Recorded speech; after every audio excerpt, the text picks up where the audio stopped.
Hello friends, आज मैं आपके सामने एक नई वीडियो ले आई हूँ। आज हम करेंगे कंसेप्ट ऑफ मल्टीप्लायर। सबसे पहले ये दिया था F.A. खान ने 1930 में, इसलिए इसको बोला जाता है, जो ये F.A.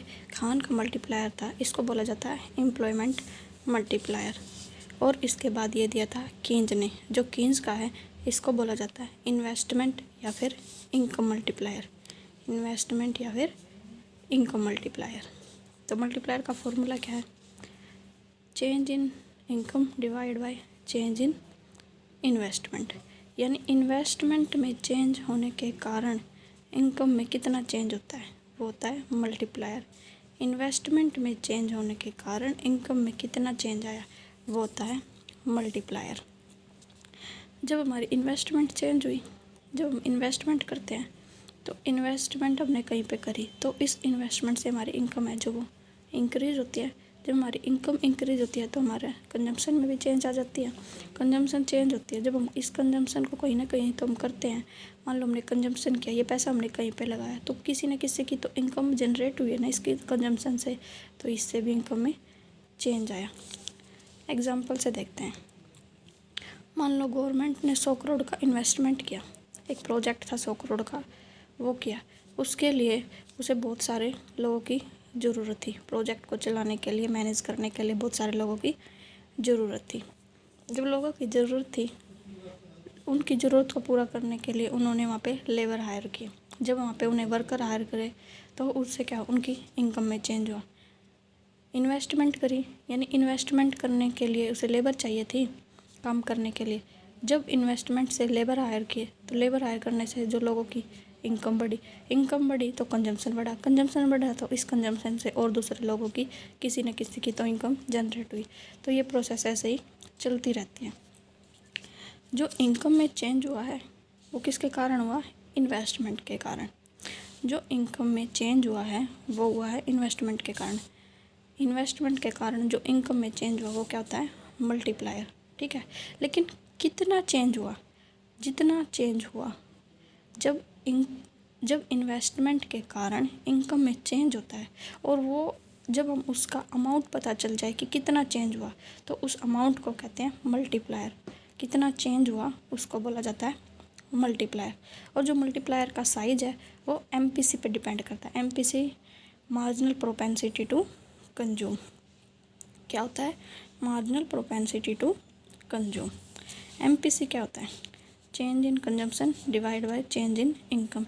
यानी इनकम में चेंज होने से हमारे कंजम्पशन में कितना चेंज हुआ।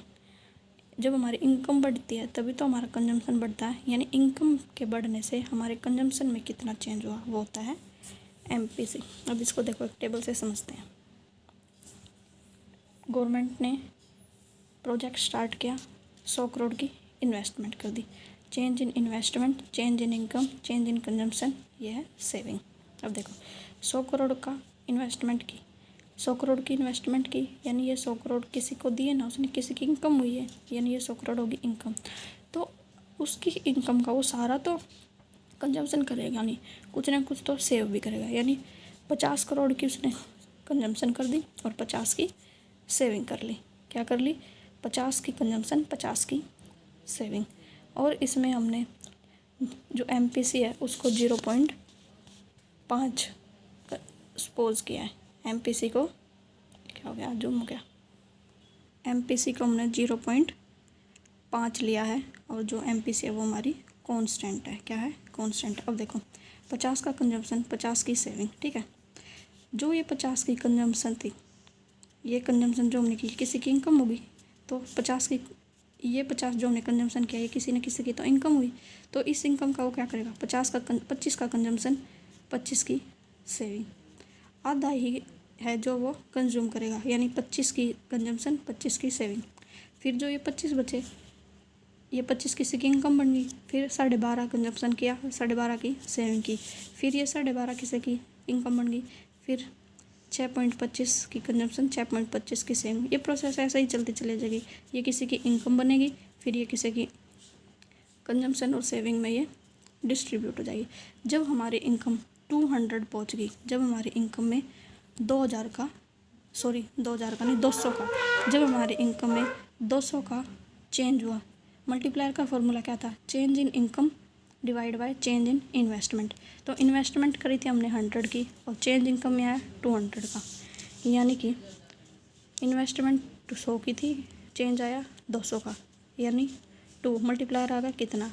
2, यानी 2 गुना चेंज हुआ है as compare to investment. Investment के कंपैरिजन में 2 गुना चेंज हुआ है।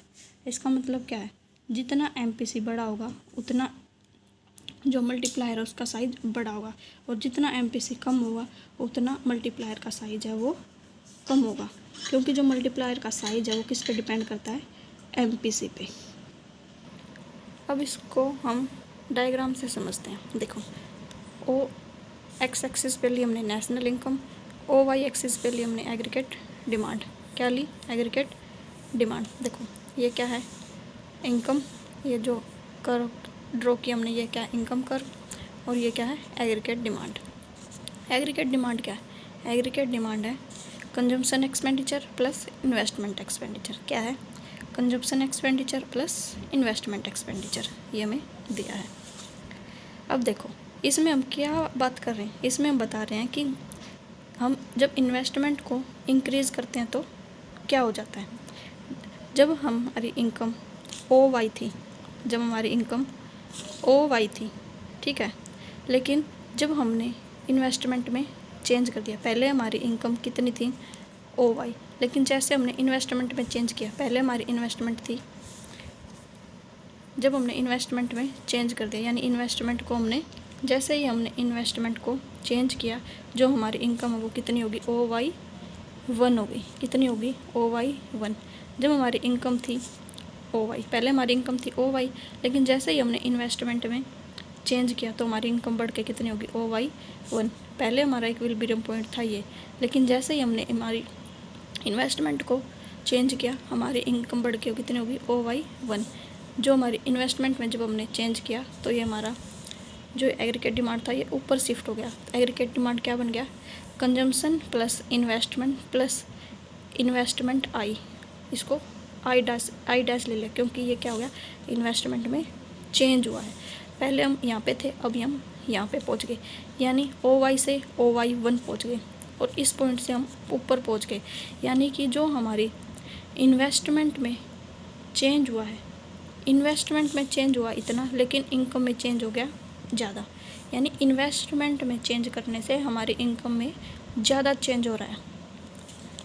इस डायग्राम में शायद आपको ना फ़र्क दिखे, लेकिन रफली डायग्राम बनाया इसलिए ये हमें दिखाई दे रहा है। तो आप डायग्राम को समझो कि जब हमने इन्वेस्टमेंट में चेंज किया तो हमारी इनकम है जो वो इंक्रीज़ हो गई OY से OY1। इन्वेस्टमेंट में चेंज किया तो कितना हो गया? Aggregate demand C plus I dash. I hope आपको समझ में आएगा कंसेप्ट ऑफ मल्टीप्लायर। इसके बाद हम लीकेज के बारे में बात करेंगे, जो मल्टीप्लायर लीकेज होते हैं उसके बारे में भी बात करेंगे। आई होप आपको वीडियो अच्छी लगी होगी। अगर वीडियो अच्छी लगे तो प्लीज़ वीडियो को लाइक करना, चैनल को सब्सक्राइब करना। टेलीग्राम चैनल का लिंक मैं डिस्क्रिप्शन में डाल दूँगी, उसको ज्वाइन कर लेना। Thank you so much.